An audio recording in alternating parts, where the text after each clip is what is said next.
I'm keen to get your insight on what's going on with Antonio Brown and the Raiders, because obviously we're all on the outside looking and reading about it and maybe hearing about it. What is it like when you discipline a player and it is the business of disciplining the player that is important for you to follow the rule that you have set for the team? It's taken. Number one, it's very low rules for me. Okay. Because then you have to follow them. So what do you mean by that? You know, like if you have too many rules, then it's going to come back and bite you. You know, I try to look at these guys as individual human beings, and it's not a science. It really isn't. It's more of an art. You have to massage each single guy. This is not a democracy. Everyone's not treated the same. Everyone has to be treated fairly. You know, and if you open my rule book, there's one word, and it says respect. That's it. You know, because at the end of the day, if you use that as your guideline, if you're late, you're being disrespectful. You know, if you are yelling at me or I'm yelling at you, it depends on if that's disrespectful, because it depends on the environment and the time.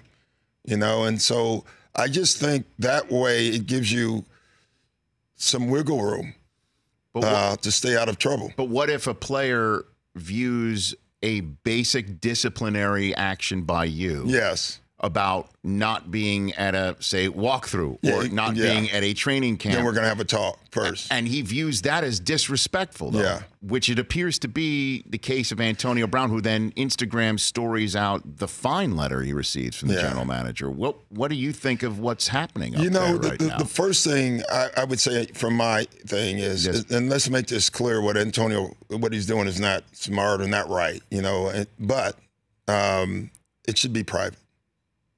I hate that this is public. I've had disagreements with every single player that I've coached. I'm sure I have, but it's like family, you know. And you know, if you look at it like your child, I'm not going to walk out in front of the cameras and say, from now on, if Austin and Callie and Jeremiah and Spencer act like this, I'm going to do this.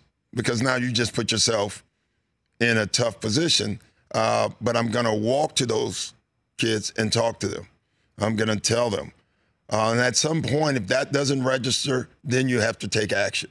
There's no doubt about that either. So, but it's a dance, man. It really is. And there's so many. You've been around all these celebrities, and every single one has a different personality. Yes. And you have to deal with it. It's part of, in my opinion, it's part of coaching. Have you had a player that did view something that you considered business personal? Oh yeah, I've had players. I remember watching film one day without saying the player's name, and all I did was show that the things we have to do differently. And at the end of it, he said, "I thought that was extremely disrespectful." You know, and I'm thinking, of what? You know, of coaching or of what? And he said, "Well, there were 12 clips, and you showed me 10 times." And I said, "Exactly. That's the message."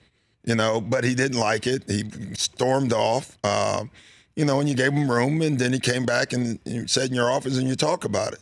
There's times where it works, and there's times where you don't get along, and I accept that as a coach as well. Like, it's not personal. I haven't gotten along with all my players, and when that doesn't happen, I don't think that they're bad guys. I just think we don't fit, and that's it. But that doesn't make them a bad person or a bad guy. But I really do try to, like, it's art, Rich. You got to try to massage it and make it work. And the better the player, you know that old saying, you have to be as good as your problems? Yes. You know, Sure. it's so true in sports. So do you have any advice? Because Gruden, it doesn't seem to be the one I have the problem with. Gruden's been great. Well, I mean, he's also been knowing that if this does get put back together, he's the one that's going to have the best relationship with Brown. And I think Mayock is sitting there saying, I'll be the bad guy here, because somebody's got to tell him that this is not acceptable. Someone has to tell him. It should be in private, though, and not in front of everybody, and not telling everyone what you're going to do or what your plans are. I thought the press conference yesterday was very smart. It was short and he got out. You know, Gruden knows this, that he helps the team, that Brown helps the team. He knows that, right? The players know that also. But the players also want to know, but you have to do what we do. And you have to fit in, you have to buy in. And so it is a complicated thing. You know, players most often still side with the player, you know. But at the end of the day, it's about winning and about team. And so all that has to go into the same way, and you have to try to get it right. And you can get it wrong for a while. That's the thing, and still get it right. Like you can always repair a relationship. You can always repair a relationship.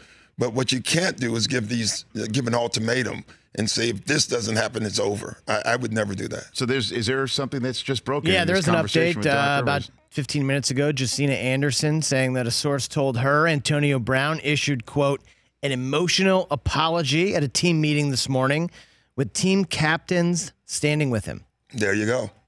And that's awesome.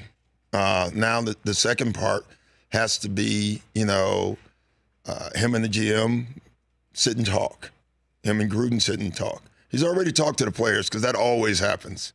And sometimes that's good and bad. So, that's my point. The relationships, they can be healed. And it's good that he did that. I think that's important. For more of The Rich Eisen Show, tune to Audience Channel 239 on DirecTV for free on BR Live or download The Rich Eisen Show app.